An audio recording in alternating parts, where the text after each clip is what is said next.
ഒരു മലക്കന്നെ നമുക്ക് വേണ്ടി സ്വലാത്തില്ലാൽ നമ്മൾ കഴിച്ചില്ലായി. അതിന്റെ കൂടെ 70,000 മലക്കാൾ നമുക്ക് വേണ്ടിയിട്ട് ഇങ്ങനെ സ്വലാത്തില്ലാൽ എത്ര ആൾക്കാർ സ്വലാത്തല്ലുണ്ട്?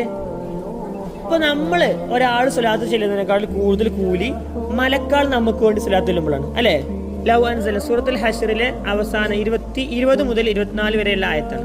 ഈ മരിബസ്കാരം കഴിഞ്ഞിട്ട് ലവ് അൻസലിനെ ഓതി കഴിഞ്ഞാൽ അയാൾക്ക് അപ്പം മുതൽ സുബഹി വരെ എന്ത് ചെയ്യും? 70,000 മലക്കൾ അയാൾക്ക് വേണ്ടി ഇങ്ങനെ ദുആ ചെയ്യും. ലവ് അൻസലിനെ ഓതാൻ 1 മിനിറ്റ് വരുള്ളൂ, കാണാതെ ഓതാനേ. കുട്ടി എന്ത് ചെയ്യും? സുബഹിസ്കാരം കഴിഞ്ഞിട്ട് ലവ് അൻസലിനെ മദ്രസക്ക് വരുന്ന സമയത്ത് ലവ് അൻസലിനെ ഓതി സുബഹി മുതൽ മഗ്രിബ് വരെ എന്തുണ്ടാവും?